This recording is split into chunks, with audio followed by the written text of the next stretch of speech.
Boa tarde a todas e a todos. Nada, antes de nada, pois un agradecemento pois á persoa que me engallolou, non, para estar hoxe aquí e formar parte do libro de homenaxe a Fernando Calvet, que foi Pedro Merino, que foi que me dixo que tiña que falar pois das relacións de Fernando Calvet durante a súa realmente curta, non, estadía na ría de Vigo, da Cabalo entre Vigo e máis Porriño e, polo tanto, bueno, pois, agradezolle a invitación e, obviamente, tamén agradezo formar parte desta mesa redonda canda San, a Ricardo e a Manolo, a cales lle debo moito, non? É dicir, esta famosa frase de a ombreiros e xigantes pois, que era de Bernardo Carnotensis, digo mellor Carnotensis que de Sartre, porque por a fantasía esta de que era de Carnota, pero Bernardo Carnotensis é o creador orixinal, non, da frase que somos como ananos, non, ombreiros e xigantes, precisamente porque nos proxectamos. En este caso, moita da miña intervención tamén debe precisamente aos traballos pioneiros anticipatorios de San, neste caso, que no 2016, nunha homenaxe a Xaime Isla Couto, facíanos prestar atención ás redes, precisamente, que sociais, políticas, religiosas, económicas, empresariais en Vigo, para comprender o porqué desa supervivencia do galeguismo na cidade nestes tempos tan escuros, non, da propia guerra civil e da posguerra.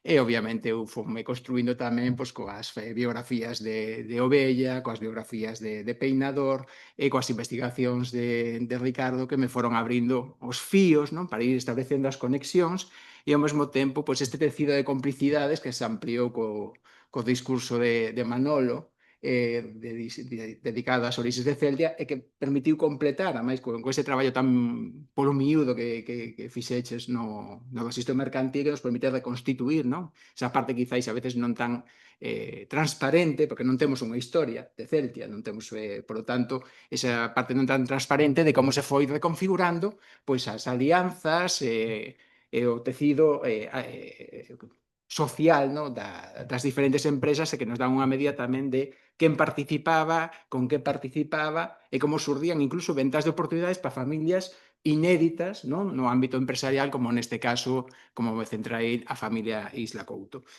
Falo das praias da Liberdade, porque realmente, bueno, van sair fotografías de xente en bañador, non é porque teñamos saudades do Bran nestes días que se vai frío, andamos todos os días a veces coa saúde un poquinho complicada, senón tamén por precisamente representar que neste contexto tan negativo da posguerra, da propia guerra civil, as praias da Liberdade, neste caso as praias de Coruso, da parroquia viguesa de Coruso e as praias da desembocadura da Fodo de Agares, era un espazo onde estas persoas que reclamaban ese dereito a non vivir como derrotados, estas persoas que viviran as consecuencias máis negativas da represión, da violencia non só física, senón tamén simbólica, que é expropiarche o teu dereito a exercer a docencia e a investigación na universidade, pois buscaron espazos de respiro, espazos de acougo, espazos de apego, espazos de afectos e tamén espazos para conspirar e seren rebeldes, porque nesas mesmas praias onde Fernando Calvet, Faustino Cordón, a súa muller Elena Quer, Ramón Ovella, tamén conspiraba o Partido Galeguista na clandestinidade para reorganizarse no momento que xurdía a oportunidade de tentar artellar unha resistencia política clandestina ao franquismo, justamente cando na parte final da Segunda Guerra Mundial. E, por lo tanto, van xurdir e van sair persoas en bañador, pero son persoas en bañador que están a conspirar, que é unha forma maravillosa de conspirar, non nas catacumbas, senón nesas praias aínda salvaxes, en Toralla non estaba o edificio de Barbó, aquilo era, pois, tiña unha imaxe, e, de feito, ata mediados dos anos 40 en Vigo non se construe a primeira estrada que permite acceder pola costa a Vigo, é dicir, chegar a Samil era unha cousa complexa, chegar a Coruso, pois, había que coller o tranvía. Pois, entón, neste marco, é o que nos vai dar o espazo físico de titular nas praias da Liberdade. Todos conhecemos o Maja, non? Todas as praias de Normandía. Eu quero pensar que aí en Coruso tiñamos a nosa Normandía, onde desembarcaban pois os emprendedores de Vigo, galeguistas vinculados a Celtia e outras entidades para poder conspirar. E a conexión que teño precisamente na miña publicación, bueno, eu poño fotografías porque o meu bisavó, que ia cantar os reis, contaban anécdotas, foi das poquinhas anécdotas que quedaban desta etapa na miña casa, dicían que foran cantar a casa dun veciño e dicíanlle que teñen as fillas do tío Agustín metidas na cama mirando para min. Entón, para evitar que miredes para min, pois poño as fotografías que sempre son máis compracidas, para mirar. Esta fotografía da esquerda é a familia Isla Couto, non? Temos a esquerda de pé a Ramiro, no centro a Fidel e ao seu carón o seu irmán Xaime. Eles tres tiveron un protagonismo, unha participación activa tanto na propia Celtia, no propio deseño da marca Celtia, como ao mesmo tempo no Instituto Bioquímico Miguel Servet. Os dous irmáns que están en baixo, había irmás tamén, pero bueno, non consideraron poñelas nas fotos, son Celso á esquerda e Manolo á dereita. Esta fotografía tamén me gusta poñela porque é un exemplo do censo social en Galicia no século XX, é dicir, os fillos dun matrimonio de labregos pobres, sen terra, onde o pai, Fidel, ten que gañar a vida como garda civil coa axuda dos caseiros do Pazo de Oca, que toma unha decisión trascendente que no ano 23 mudarse a vivir a Vigo como terra de oportunidades, porque aí onde poden surgir novas oportunidades para os seus fillos, que aproveitaban os recursos das escolas de artes e oficios para formárense, que logo se forman tamén en Peritase, conseguiron facer, curiosamente, situarse, logo nos anos 70, na revista Tema, os calificaban, por exemplo, a Fidel de burgués, e o propio Xaime tamén de burgués, porque Xaime era o asesor xurídico da Caixa de Aforros, catedrático na Escola de Peritos Industriais, asesor xurídico de Celtia, asesor xurídico de Cementos del Noroeste. Fidel era o conselleiro secretario de Xafora de Celtia, despois de Cooper Celtia e de un montón de emprendementos. Afortunadamente, os tres temos a biografía no álbum de Galicia, por acollida do Consello de Cultura Galega, e no caso de Fidel tamén, Ramiro quizáis foi o máis pobre, non é o exiliado emigrado que retorna a mediados dos 50 de Venezuela, bueno, especulou ali cuns terreos, pero non fixo a fortuna que fixeron os seus irmáns. Celso montou unha empresa de representacións, a finais dos anos 50 tiña un chofer co cal viaxaba ás feiras a Alemania, e Manolo, que o da dereita abaixo, era o home de confianza da familia que era propietaria de Almacenes del Pilar. Quero dicir, que non está mal para uns fillos dun labrego pobres en terras da Estrada, que se desempeñou como garda civil e como visitador médico. E á dereita temos tamén, quizáis, unha continuidade, quizáis que nos excede un tempo temporal de Fernando Calvet, que ao acto de constitución de Cooper Celtia, é dicir, a internacionalización precisamente de Celtia, e aí aparecen moitos dos protagonistas que desfilan por este libro, pero está co propio rastro, non? E incluso nunha versión madura, como ven sendo o caso dos irmáns Fernández López ou do mismo Parra Pondal, non? Que está nesta fotografía. Álvaro Xil tamén. E Álvaro Xil, que Ricardo vai presentar axiña a súa biografía. E, precisamente, poñendo foco nestas oportunidades que xurdían en Vigo, tanto antes da propia guerra civil como posteriormente. É dicir, esta conexión de Fernando Calvet precisamente co galeguismo. É dicir, no propio decreto de inhabilitación e expulsión da universidade tamén están Xoán López Dura, Francisco Fernández de Riego e Isidro Parra Pondal, que tiñan claras e definidas conexións co galeguismo.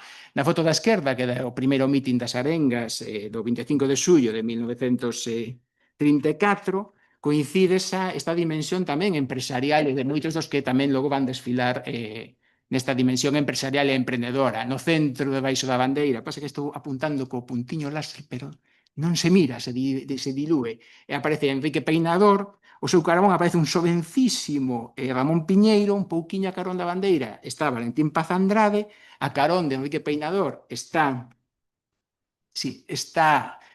Alexandre Bóveda, e pousándolle a man, non, é o punteiro láser, porque así vai identificando mellor as persoas. Pero bueno, non te preocupes, Elena. Sí, non, cómeo a pantalla. E as televisións non admiten o punteiro láser. Bueno, pois describo un pouquiño. Entón, e a carón, bueno, de Alexandre Bóveda ten pousada a man en Ramiro Illa, que nese foi o speaker, non? Deste primeiro mitin das Arengas. E ao lado temos unha fotografía que localizamos no arquivo, no fondo do Ramiro Illa Couto, onde de pé están Ramón Ovella, o seu carón está, eu creo que Xaime, ainda que a veces teño dúbida, no centro está Valentín Paz Andrade, o seu carón está Ramiro Illa, A muller que está de pé é Chita Lamas, que é a muller de Ramiro Illa, e sentados están Peinador, no centro está Rodolfo Prada, que é representante precisamente dos laboratorios do doutor Andreu, e esta vinculación tamén do galeguismo coa industria farmacéutica, e sentado tamén está Manuel Gómez Román. Eu sempre pido a súa xente, que non se mira moi ben, porque hai dúas personaxes descoñecidos, un é Clark Gable e outro é Thibaut Courtois, e eu sempre pido a xente para que me axude a identificar a estas dúas persoas que non damos local identificado quen veñen sendo. Curiosamente, eu sempre gasto tamén a mesma brincadeira. Aquí temos a plana maior, quizáis, do galeguismo en Vigo, e non hai ningún profesor de instituto nin profesor de universidade. É dicir, están un tecido de emprendedores e de persoas que están botando a andar o que ven sendo esta dimensión emprendedora do galeguismo en Vigo e mobilizando precisamente as redes e os contactos que tiñan tamén a nivel empresarial e político. E outra dimensión tamén importante nesta fotografía famosa, esta fotografía sen manipular, non? Porque a máis coñecida desta xeira do 10 ao 34 é que Figueira Valverde, que está á esquerda, de repente aparece no centro nunha posición un pouco inverosímil porque é un perfil exipcio, non? Esta foto original sen manipular. E nesta foto tamén atoparemos persoas que logo van estar vinculadas precisamente á historia de Celtia, como Fernando Calvet, non? Por un lado temos Isidro Parga Pondal, que está hacia a esquerda, con eses pantalóns con bombacho, ¿no? Como que está en Bavarés. Bavarés, pois, cos pantalón bavarés. No centro aparece Xaime Illa, que será o futuro diseñador do que ven sendo o logotipo de Celtia, e tamén aparece Robustiano Fernández Cochón, que ven sendo o arquitecto que vai construir precisamente a fábrica de Celtia no Porriño. E falo do coñecemento da terra porque, obviamente, o traballo do Seminario de Estudios Galegos non tiña meramente unha dimensión museística, arqueolóxica, folclórica, etnográfica, senón tamén que ese coñecemento da terra o que nos permitía era identificar os recursos para precisamente xerar valor con eles, como logo será o caso de Parga Pondal, non? E a fábrica de cementos Oural. Nesa movilización onde tamén van participar prácticamente os mesmos protagonistas dos que estamos a falar. E a vida transcorría placidamente até o golpe de Estado do 18 de xullo de 1936 e chega, pois, como describía Xaime nunha carta nacionalista vasco, el oscuro escombro circundante, non? Para definir esta etapa, non? A represión física, as violencias, a denuncia do que estaba a acontecer en España, sobre todo en Galicia, en lo que han hecho en Galicia, por certo, un dos informantes anónimos vai ser Ramiro Illa, que fai a lista, máis dos represores que estaban actuando en Vigo, nesta cidade en Vigo, pois que empeza a vivir non só conmovida pois pola tragedia da Guerra Civil, o propio Fernando Calvet se estaba no Hotel Universal, tivo que escoitar as descargas de fusilería do capitán Carreró na Porta do Sol, matando a 15 persoas, proclamando o bando, bueno, o estado de guerra na cidade, e, por lo tanto, comeza un momento de represión, de persecución, onde cada quen ten que intentar salvar o pelello, e, por lo tanto, buscar vías de escape, fuxida, pois desta violencia homicida e represora. No caso de Fernando Calvet, sabemos que mar polo medio se refuxia en Estocolmo e en Edimburgo, non? Posteriormente, non? Sí. En Edimburgo, pero no caso de outros permanecen ocultos. No caso de Ramiro de Xaime Isla tentan fuxir a Portugal pola raya, non se ocorre mellor cousa que ir a Verín, onde estaba desterrado Valentín Paz Andrade. Ali o identifica a Ramiro, un policía de Vigo, o prenden, o meten na prisión na cadea en Verín, isto en decembro do 36, a Xaime ten que ir a buscar o pai, de repente un comandante militar de Ourense dille o pai de Xaime de Ramiro: ti me debes un favor hai moitos anos. Non sabía que favor era, o caso que non lle pasou nada. En abril do 37 liberan a Ramiro, e Ramiro pasa a Portugal á delegación do Instituto Bioquímico Miguel Servet, ao mesmo tempo que traballaba para un dos socios deste instituto, Emilio Manuel Martínez Baladrón, no Comité Nacionalista de La Habana, pero nacionalistas dos outros. É dicir, que canalizaban doazóns en especie, en cartos, para o cuartel xeral de Franco en Salamanca. E entón, neste contexto do oscuro escombro circundante, onde cada quen ten que sobrevivir, rematada a guerra, hai que tomar unha decisión, que é tentar sobrevivir cos recursos que nos quedan disponibles. No caso de Fernando Calvet, sabemos que regresa vía Portugal e fica prendido 15 días en Tui, e, polo tanto, incorpórase precisamente a esta cidade quizáis de refuxio que foi Vigo. Eu sempre me preguntei por que en Vigo, o sea, por que Fernández de Riego acaba en Vigo, por que se desenvolven estas iniciativas, e realmente porque únicamente un único militante do Partido Galeguista en Vigo, Xaquín Domínguez, un militante das Mocedades Galeguistas, é o único morto registrado que era militante do grupo vigués do Partido Galeguista, e máis o matan cando xa están mobilizado na fortaleza do Castro por derrotista, porque empezar a dicir que van entrar os rusos na guerra, que aquilo vai ser unha malladura, entón digo, usted un derrotista, entón fixeron un suizo sumario e o fusilaron nos muros da fortaleza. Pero o resto dos militantes vigueses, a pesar de que sufriron pois, igual de registros, tentos de detención, como no caso de Manuel Gómez Román, ou, pois, en outros casos, pois, se dedicaban a facer doazóns non, para o exército para chegar a construir este encubrimento non, das trayectorias vitais, pois vanse centrar en Vigo porque en Vigo o que é o complexo marítimo industrial, o que de Saime denominará nunhas análises que fixo no anuario de Vigo nos anos 40 a economía da sardiña. Era unha cidade gobernada pola sardiñocracia, é dicir, esas elites empresariais vinculadas precisamente a este complexo marítimo da construcción naval, pero tamén da conserva, e que xa viñan controlando que viñan sendo as dinámicas tanto políticas como económicas da propia cidade. Unha economía da sardiña que se incorporan tamén os galeguistas, no caso de Paco del Riego vai ser redactor xefe de Industria Conservera e chegará a director non, bueno, Sí, era todo, era o director todo. técnico dos mercados, era o que revisaba os textos. Facía de todo, era un estajonovista da causa, por lo tanto, el manexaba recursos. En Industria Conservera, o director formal era un masó, e no caso de Industrias Pesqueras, o director era Valentín Paz Andrade. E Saime se dedicará a análise da economía de Vigo, precisamente centrada, decía que era posible analizar a economía da cidade sabendo como era a fluctuación do prezo da sardiña, das capturas. Non? E a partir de aí podía un analizar o hinterland da cidade a partir desta dimensión.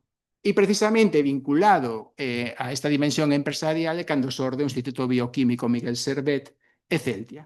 Este Instituto Bioquímico Miguel Servet, onde no seu accionarado tamén está Alexandre Bóveda, é dicir, representante do Partido Galeguista, alto cargo do partido, e o propio Ovella. Ovella non era un calquera no partido, non era un simpatizante, era un membro do Consello Nacional en representación dos emigrantes que anda a Ramiro Illa, que era outro representante no Consello Nacional do Partido Galeguista dos emigrantes, porque ele si estivo embarcado, efectivamente, como médico nun barco, é precisamente o médico que acolle, como son de Vigo, son do Celta, e na primeira xira que fai o Celta a América, o médico que vai no transatlántico é Ramón Ovella.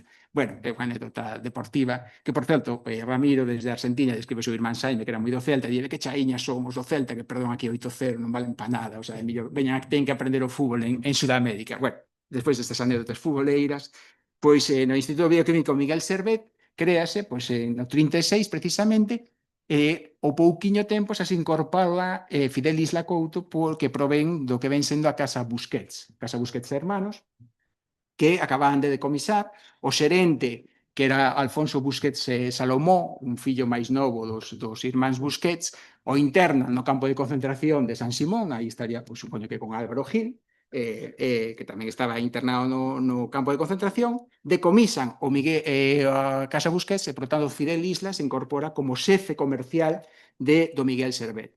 Como xa dixen antes, Ramiro estaba en Oporto formando parte desta delegación do Miguel Servet en Porto, e aí onde se registra por primeira vez a marca Celtia.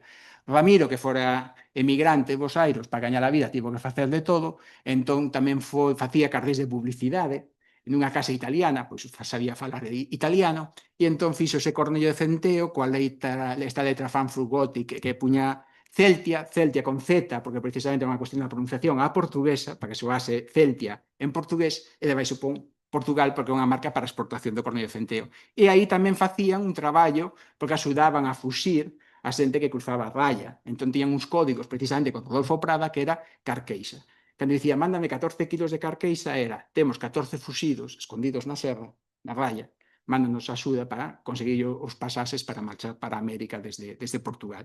Por tanto, facían este doble xogo. E a virtude que tiña precisamente Ramiro de falar o italiano e a súa muller Chita ter sido educado nun colexio inglés e falar o inglés, e que precisamente van irse de excursión no ano 38 vía Italia, Suiza, Francia a comprar maquinaria para o Miguel Servet e, de paso, preparar unha ruta de fuxida, porque aos pouquiños meses Ramiro e a súa dona pasan a Francia e serán, logo Ramiro, pois un dos protagonistas de acelerar a fuxida cara a América, onde se podía, que sobre todo cara a México, dos refugiados galegos nos campos de concentración tras a caída de Cataluña en febrero do 39.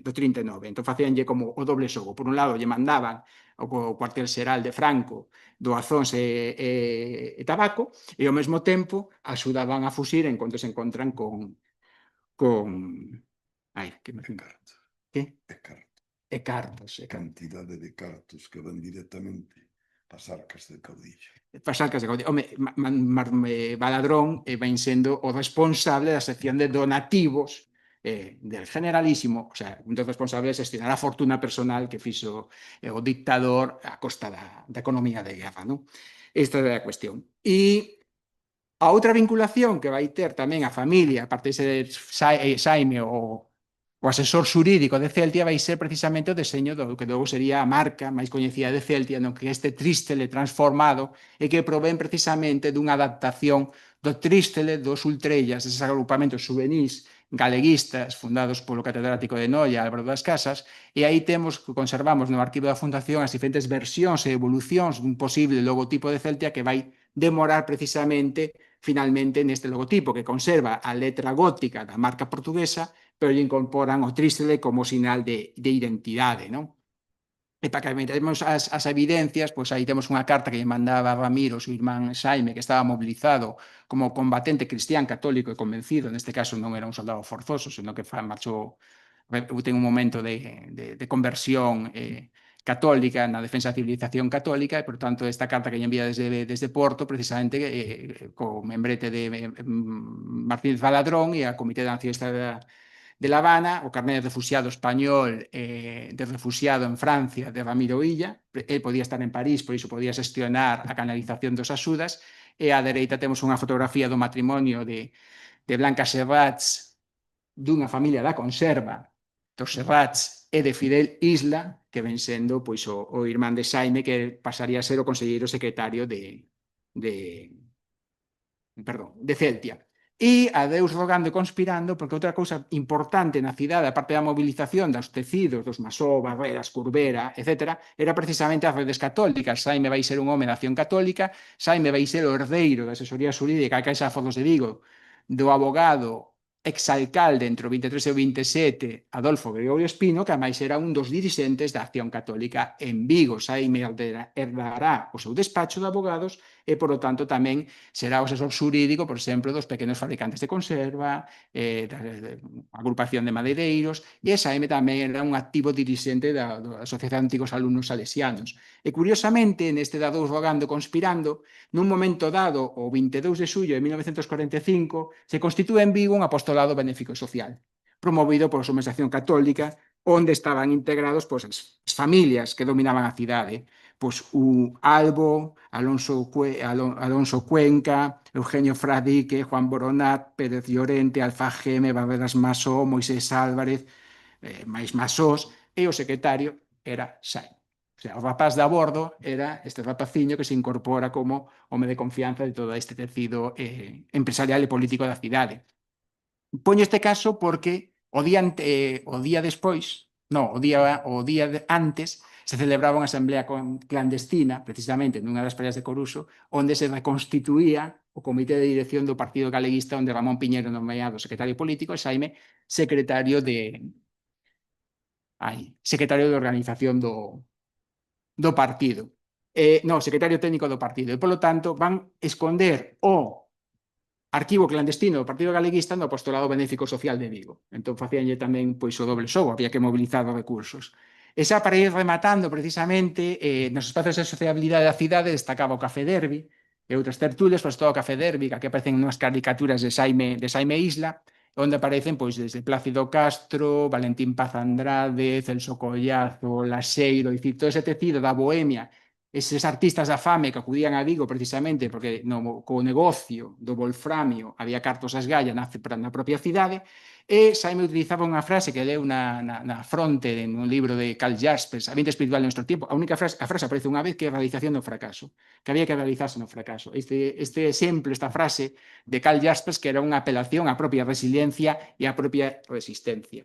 E a experiencia vital, nun momento dado, pois Paco del Riego, paseando, danse conta que as praias de Coruso, a desembocadura do río Lagares, están extraordinariamente ben situadas para poder estar tranquilos, para poder conspirar, porque por ali non pasaban nin os policías, nin os secretas, nin nada.